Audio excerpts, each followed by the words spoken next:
Comment commence la vie chrétienne? C'est en voyant. Ce doit être en voyant. La logique même exige que ce soit en voyant, et pour cette raison que toute la vie chrétienne doit être un mouvement progressif le long d'une ligne vers une fin.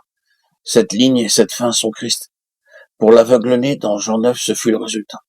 Vous vous souviendrez comment, après avoir été chassé, Jésus le rencontra et lui dit, « Crois-tu au Fils de Dieu ?» Il répondit, « Et qui est-il, Seigneur, afin que je croie en lui ?»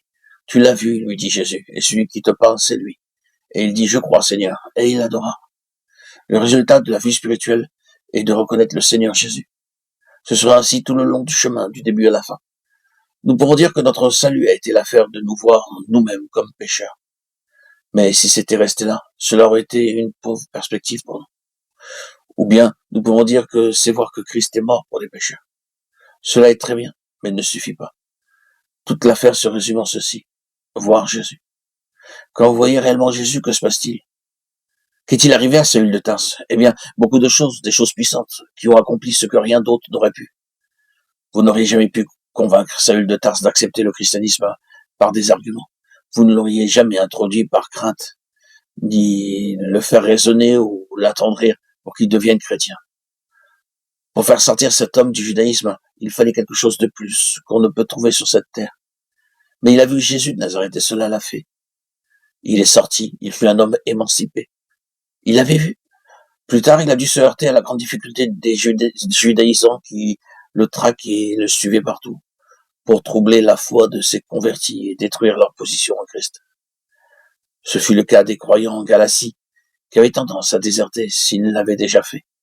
Sur ce point, il soulève une fois de plus la question entière quant à ce qu'est un chrétien, et la concentre sur ce qui s'est passé sur le chemin de Damas. La lettre aux Galates peut en réalité être résumée ainsi. Un chrétien n'est pas quelqu'un qui s'abstient de faire ceci, cela ou autre chose parce qu'il lui est interdit. Le chrétien n'est pas du tout quelqu'un qui est gouverné par les choses extérieures d'une forme de vie, d'un ordre, d'un système légaliste qui dit « Oh, tu dois, tu ne dois pas ». Un chrétien se définit dans cette phrase « Lorsqu'il plut à Dieu de révéler en moi son Fils ». Ce qui est une autre façon de dire « Il a ouvert mes yeux pour que je voie Jésus ». Les deux sont la même chose. Le chemin de Damas est le lieu. Qui es-tu, Seigneur? Je suis Jésus que tu persécutes. Lorsqu'il plut à Dieu de révéler en moi son Fils, c'est une seule et même chose. Voir d'une manière intérieure, c'est ce qui fait un chrétien.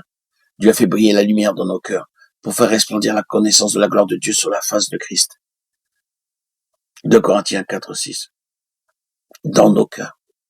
Christ ainsi transmis et révélé à l'intérieur, c'est ce qui fait un chrétien. Un chrétien fera ou ne fera pas certaines choses, non pas sous l'ordre de quelques lois chrétiennes, pas plus que juives, mais conduit intérieurement par l'Esprit, par Christ, dans le cœur. C'est cela qui fait un chrétien. Et ceci est posé le fondement pour tout le reste jusqu'à la fin, car c'est ce qui va arriver de manière croissante. Ainsi, le fondement doit être conformément à l'édifice. Tout est de même nature. C'est voir, et voir Christ. C'est une déclaration audacieuse sur laquelle beaucoup plus pourrait être dit. Mais c'est un défi. Nous devons nous demander maintenant sur quel fondement repose notre vie chrétienne. Est-ce sur quelque chose d'extérieur, quelque chose que nous avons lu, qu'on nous a dit, qui nous a été commandé, quelque chose qui nous a fait peur ou ému? Ou est-elle basée sur ce fondement? Lorsqu'il plut à Dieu de révéler en moi son Fils. Quand je l'ai vu, j'ai vu quel pécheur je suis. Et j'ai vu aussi quel sauveur il est. Mais c'est en le voyant que cela s'est fait. Je sais ceci est très élémentaire pour une conférence de chrétiens. Mais des fois, il est bon d'examiner nos fondements.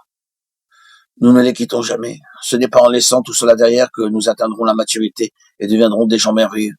Tout est d'une pièce. Je ne veux pas dire que nous devons rester toute notre vie dans les choses élémentaires, mais nous portons le caractère de notre fondement jusqu'à la fin.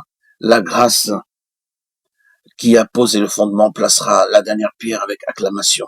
De grâce. Grâce. Tout sera la grâce de Dieu. Ouvrant nos yeux.